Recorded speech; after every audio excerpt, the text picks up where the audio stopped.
12월 3일 계엄 담화문에서 가장 강조된 단어는 척결한다와 처단한다였습니다. 폐악질을 일삼은 망국의 원흉 반국가 세력을 반드시 척결하겠습니다. 이는 참으로 무시무시한 담화문이었습니다. 처단과 척결은 끝을 내겠다는 강력한 표현입니다. 윤석열은 비상계엄 성공에 그만큼 자신이 있었고 계엄이 성공할 거라는데 일말의 의심도 없었습니다. 뭐 때문에 비상계엄으로 경종을 울리게 되었다는 표현은 한 번도 등장하지 않습니다. 국회는 망국적 반국가 단체로 정의되었으며 국회와 정당의 주요 요인은 척결 처단해야 할 종북 주사파였습니다. 윤석열에게 망국의 근원으로 인식된 국회 예산은 너무도 당연했고 국회를 대체하며 자신을 옹립할 국보위 같은 대체 입법기구 설립도 당연히 필요했습니다. 김용현은 포고령을 위반할 가능성이 큰 대상을 직접 여인영에게 불러주었다고 증언했으며 자신의 입으로 국회의장과 여야 3당의 수뇌부라고 직접 밝혔습니다. 명단을 몇 명을 누가 작성은 직접 하셨습니까, 장관께서? 제가 뭐 몇 명인지 세보진 않았는데 네. 대충 이제 3개 당의 당 대표, 왜냐하면 포고령 위반 우려가 있는 그런 분들을 해서 그 다음에 이제 국회의장, 그 다음에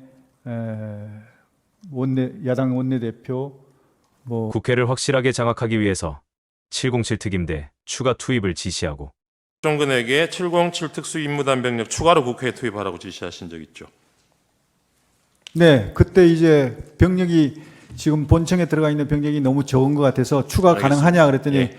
707 인원이 좀 예. 남아 있다. 체포조 활동의 직접 증거와 체포조로 활동한 참여자들까지 이미 확보한 상태임에도 윤석열은 포고령은 상징적인 것이어서 집행 가능성이 없었다고 주장하고 있으며 집행하라는 명령 자체도 내린 적 없다고 부인하고 있습니다.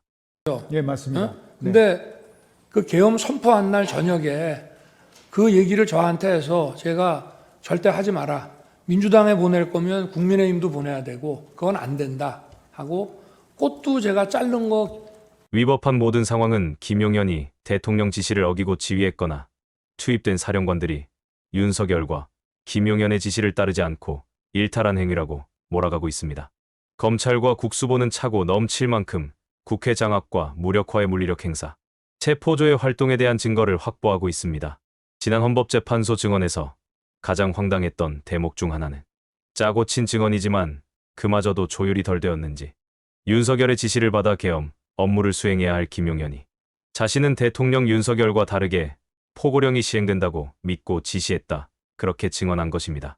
네, 알겠습니다. 포고령이 집행 가능성도 없고 실효성도 없다. 아까 피청구인이 그렇게 물론 말씀하셨어요. 대통령께서 그렇게 말씀하셨지만 주무장관은 그렇게 생각지 않습니다. 아, 그래요? 네, 그러면 효력이 있으니까 그렇습니다. 실제로 집행하려고 하셨겠네요. 당연히 그렇게 하는 게 예. 맞다고 생각합니다. 네, 그래서 그 뒤에 나중에 이재명 대표 뭐 몇 사람을 포고령 위반으로 고발도 하셨죠. 그런 적 없습니다. 이재명 없습니까? 대표로요? 제가? 네. 그래서 고발했냐는 질문에 김용현이 당황합니다. 고발한 당사자가 고발 사실을 모르는 어처구니 없는 상황입니다. 고발도 하셨죠. 그런 적 없습니다. 이재명 없습니까? 대표로요? 제가? 네. 예, 제가요? 언론의 보도는 그렇게 되어 있습니다.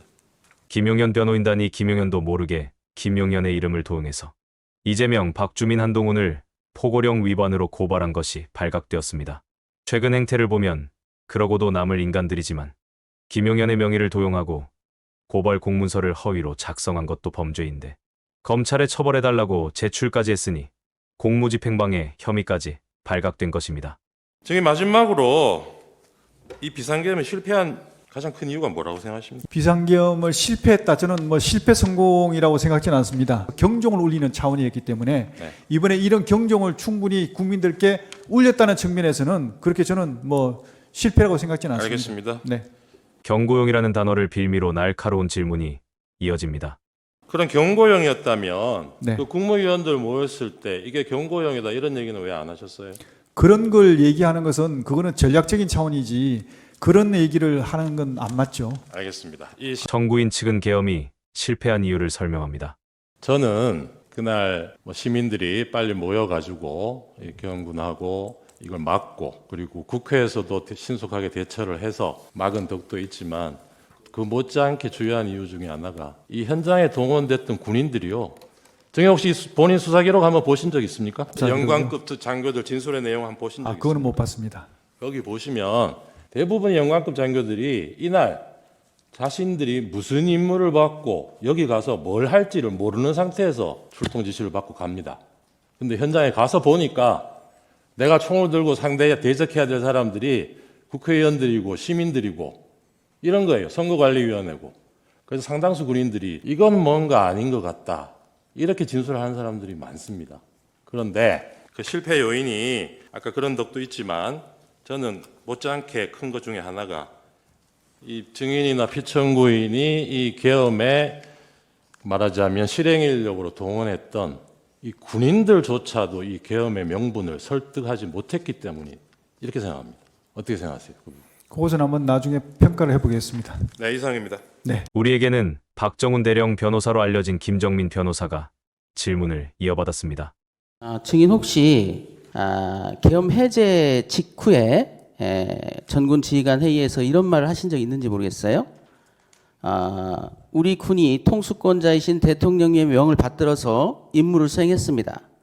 그러나 충과 부족으로 결과가 우리가 원하는 결과가 되지는 않았지만 이런 말씀 하신 적 있나요? 예, 그렇습니다. 여기서 원하는 결과는 뭐였습니까? 최소한 한 2, 3일은 가지 않을까 생각했습니다. 그러니까 2, 3일이 가지 않은 것이 원하지 않는 결과였나요?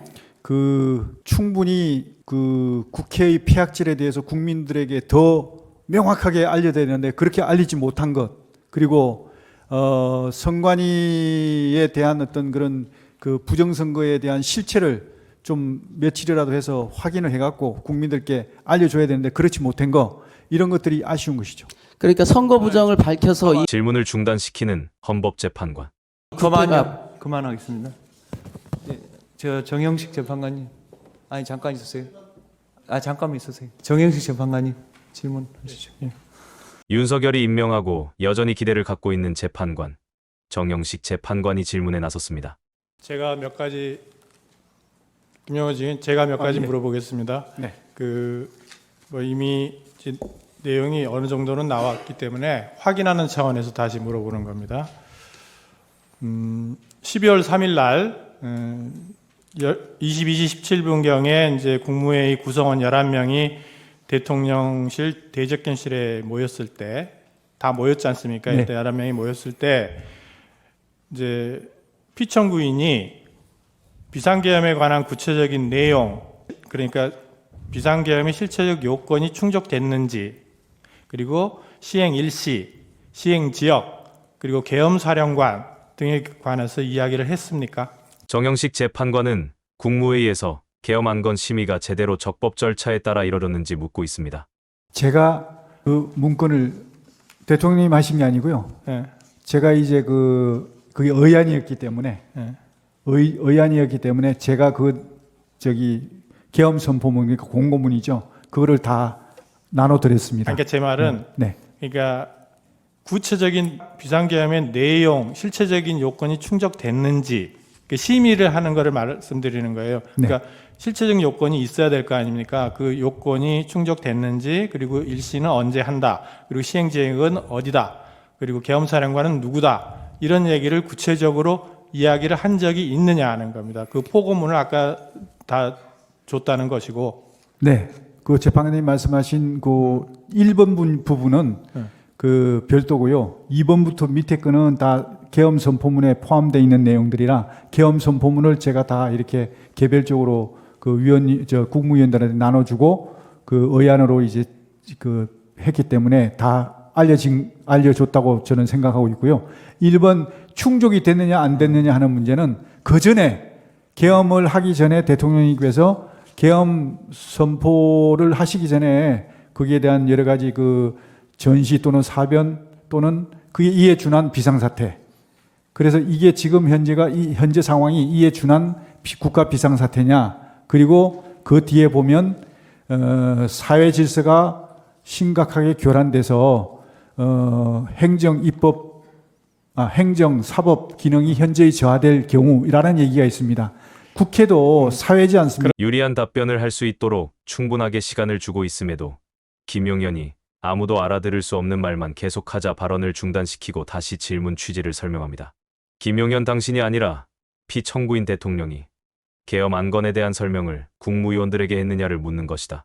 그러니까 제가 여쭤보는 말씀은 네. 피청구인 대통령이 네. 그 당시에 그런 얘기를 현장에서 했느냐 이걸 묻고 있는 겁니다. 현장에서 11명이 모였을 때 11명 모였을 때 말씀하신 건 제가 못 들었고요. 개별적으로 이렇게 하실 때 계엄의 필요성, 네. 당위성에 대해서는 말씀하시는 걸 그러니까 들었습니다. 국무회의 심의가 적법 절차를 어겼다는 것이 김용현의 증언에서 다시 또 밝혀졌습니다. 개별적으로는 얘기했지만 11명이 다 모였을 때 구체적으로 그런 얘기를 한 적은 없다. 네. 그다음에 국무회의 당시에 국무위원들을 상대로 이번 비상계엄은 거대 야당에 경고하기 위한 것이다. 경종하기 위해. 네, 경종을 울리기 위한 것이다. 그리고 중앙선거관리위원회의 선거관리 시스템을 점검하기 위한 것이다. 이런 취지의 말을 했습니까? 누가 제가요 아니면 대통령이. 언제? 그 모였을 때 11명이 모였을 때 그거는 말씀 안 하셨습니다. 말을 안 했다. 네. 그다음에 육군참모총장 박완수를 계엄사령관으로 임명한다는 점을 국무회의에서 심의를 했습니까? 그게 이제 방금 말씀드린 계엄 선포문에 그게 포함되어 있습니다. 계엄선포문에 이제 계엄사령관 네네, 박완수 그거 보네. 이렇게만 돼 있을 뿐이지. 그렇습니다. 그러면 그거를 이 사람으로 하겠다라는 예, 그렇습니다. 취지다. 그것이. 예. 그다음에 그 비상계엄 선포문 아까 말씀하신 비상계엄 선포문에 부서를 했습니까? 장관들이나 증인이 부서를 했냐고. 그렇게는 하지 않았습니다. 부서를 하지 않았다. 네.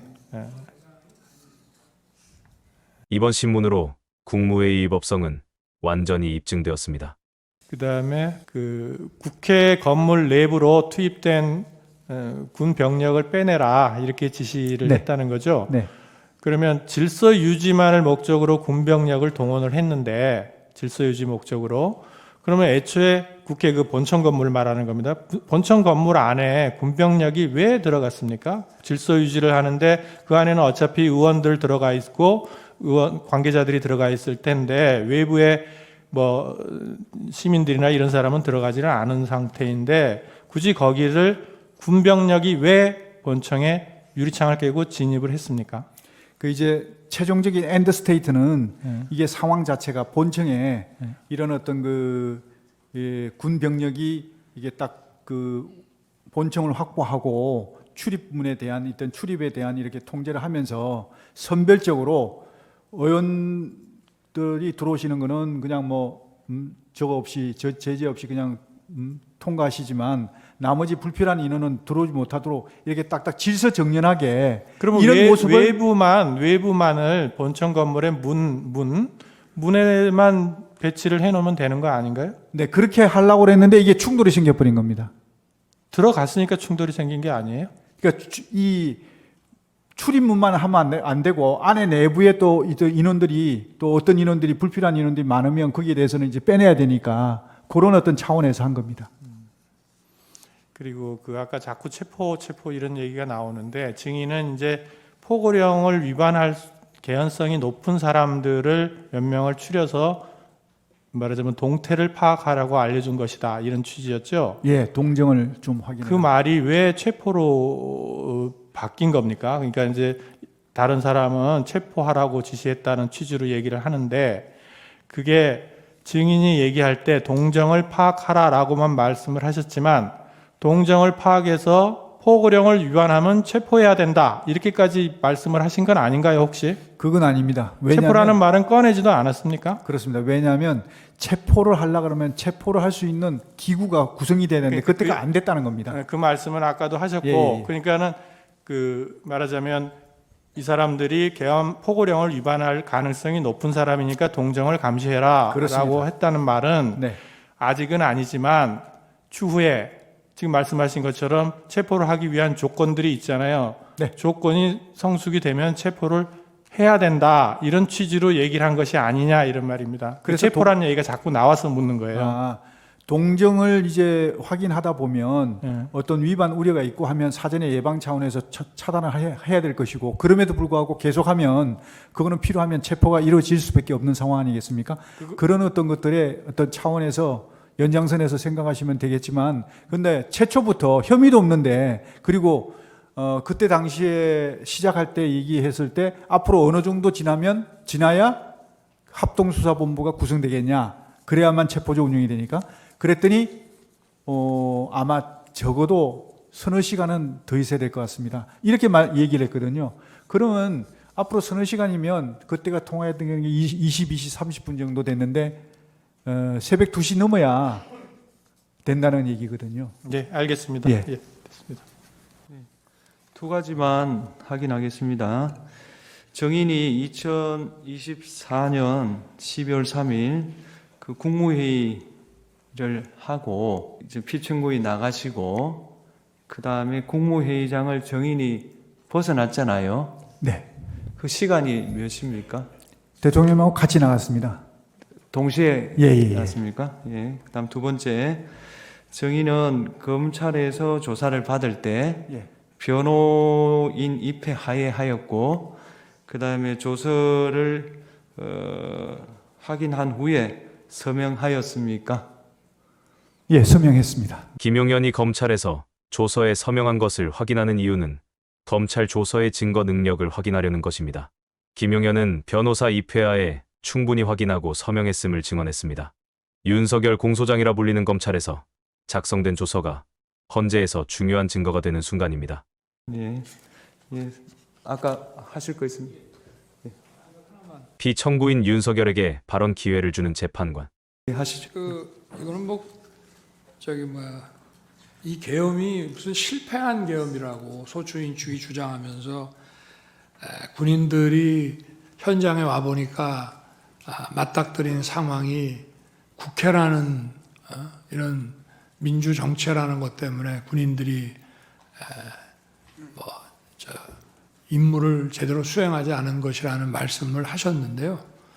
흔들리는 대가리 안에 어떤 사고를 하면서 살았는지 너무나 잘 알 수 있는 윤석열의 발언이 나왔습니다. 자신의 명령이 부당하고 불법적인 명령이어서 군인들이 불복종할 것이고 그래서 계엄에 실패할 것이다 라는 것을 자신도 알고 지휘관들도 잘 알고 있었다. 군인들은 명령에 불복종할 것이고 시민들은 계엄군을 막아설 것이고 국회는 신속하게 연려 계엄을 해제할 것을 알았지만 그래도 계몽 차원에서 계엄령을 한번 해본 것이고 국민들이 서부지법 폭동에서 보여주었듯이 국민이 제대로 계몽되었으니까 성공한 계엄이다. 참으로 역사에 남을 똥덩어리의 발언이 시작되었습니다. 그거는 저도 마찬가지입니다. 저나 우리 장관이나 군 지휘관이나 다 우리 지금 실무급의 영관급이나 위관급 장교들이 다 정치적 소신이 다양하고 어떤 반민주적이고 부당한 일을 지시한다고 할 때 그거를 따르지 않을 것이라는 것은 저희들도 다 알고 있고 그런 전제 하에서 이런 그 비상계엄 조치를 하고 또 그 조치에 따라서 필요한 소수의 그 병력 이동을 지시를 한 것이고 그 병력 이동 지시는 합법적인 것이기 때문에 군인들이 거기에 따른 것이고 그 이상 이 사람들이 오바를 하거나 무슨 불법 행위를 한 것은 아닙니다. 그래서 이거는 실패한 계엄이 아니라 좀 얘기한다면은 저도 빨리 끝날 거라고는 생각했지만 예상보다 좀 더 빨리 끝났다. 그리고 그 이유는 국회가 계엄 해제 요구를 아주 신속하게 한 것도 있고 저 역시도 계엄 해제 요구가 결의가 나오자마자 바로 장관과 계엄사령관을 즉시 제 방으로 불러서 군 철수를 지시했고 그리고 어차피 국무회의를 열어야 또 계엄 해제를 할 수 있기 때문에 시간은 좀 걸리지만 제가 기다리다가 바로 1층 브리핑룸에 가서 군은 철수시켰고 국무회의 정족수가 갖춰지면 거기에 따라서 계엄 해제를 하겠다고 선 발표를 했습니다. 그렇게 해서 끝난 것이지 계엄의 실패 원인이 뭐냐고 묻는 것은 그거는 다분히 어떤 의도를 가지고 그리고 아까도 증인에 대해서 증인이 무슨 얘기를 하려고 하면은 자꾸 이렇게 딱딱 끊는데 이 전체적인 이 상황에 대해서는 저희도 대한민국의 어떠한 군인도 그 정치적 소신과 입장이 다양하고 민주적인 어떤 철학을 다 가지고 있다고 생각하고 있습니다. 네, 이상입니다.